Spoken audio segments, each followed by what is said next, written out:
Nagising kami ni Mama at aring inihigan pala namin ay basa na. Gawa ng suminip na palang tubig din sa pader namin. Ay di pinagtulungan pa namin iipod aring higaan. At pagtingin nga namin din sa ilalim ay marami na din palang tubig. Mabuti na nga lang at walang nasinip din sa bandang sala. At madami nga din nakasampay mga damit. Ay ewan ko kung matutuyo pag ayan. Nung Martes pa nga ayan nakasampay. Si tatay nga ay maagang umalis dahil nga duty siya sa barangay ngayon. Pero nakapagluto na nga siya ng aalmusalin naming lugaw. Siguro sa mga oras na ito, bumibisita sila sa Ilaya. O baka nga, nagre-rescue na nga sila. Malamang may dala na naman yung kamote at saging.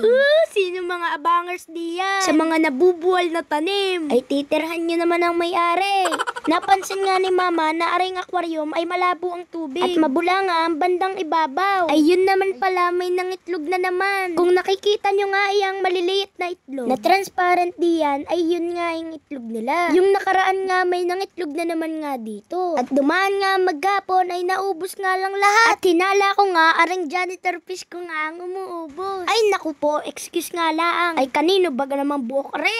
Ganito pala ang itsura ng bibig nila kapag naglilinis. Ay itong liit na isda ay ang laki ng bunganga. Tawang-tawa nga si Mama Dian at ginagaya ko nga ang itsura ng janitor fish. Martes nga nung huling labas ko ng bahay. Ay nakakainip din pala ang ilang araw na nakakulong dini sa apat na sulok ng bahay na are. Pero salamat naman sa Diyos dahil safe naman kami dito. Napapanood ko nga sa balita na sa ibang lugar nga ay binabaha na. Naku po ay mag-iingat po tayong lahat. Wala namang ibang paraan kung paano natin mapatigil ang bagyo. Kung di nga magdasal na lang tayo. Hindi nga kami mapakali ni Mama. At parang ang ibang isda nga ay kinakain pa rin ng itlog. Kaya naisip namin na iwalay na lang muna ang mga ibang isda. Inuna ko nga aring mga beta at tari nga matitigas ang ulo. Kita mo't hawak na at natalon pa. Ay maiiprito ko na are. Halo-halo nga ang isda ko sa isang aquarium. Kaya mahirap din hulaan kung sino sa kanila ang nangitlog. Hindi nga kami expert sa pag-aalaga ng mga isda. At kami nga lang ay nawili sa pag-aalaga. At hindi nga din namin alam kung paano masusurvive ang mga itlog na ito. Naisip nga ni Mama yung mga itlog na laang ang iwalay namin. Dahil hindi nga namin alam kung sino sa kanila ang nangitlog. Inisa-isa na nga lang namin ilipat ang mga ito dito sa baso ng milk tea. Para nga mabalik na namin ng isda sa aquarium. At baka hindi nga din nila kayanin ang walang oxygen. Pagkakain ko, tinulungan ko na nga din si Mama maghirang ng mga itlog. Medyo matigas din pala sila at makapit. Kaya natagalan din kami ni Mama sa ginagawa namin. Ito na nga yung mga nahirang namin ni Mama. At hindi nga namin nakuha lahat. Susubukan nga kung makakasurvive sila sa ginawa namin ito. Kung alam nyo nga ang tamang pag-aalaga sa mga itlog ng isda, ay i-comment mo na nga lang dyan sa baba. Para nga daw milk tea ang ginawa naming are. At niloloko nga ako dyan ni Mama na inumin ko nga daw.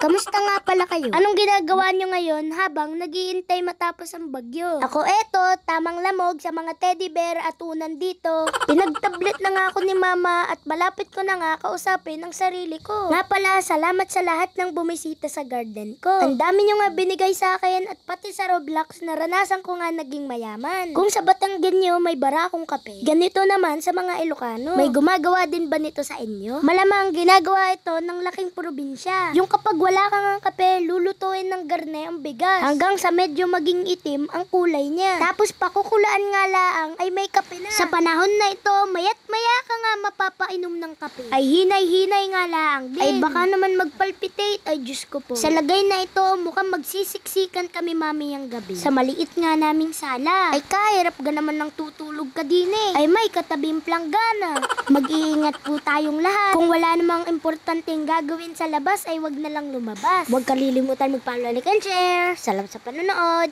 Thank you Lord.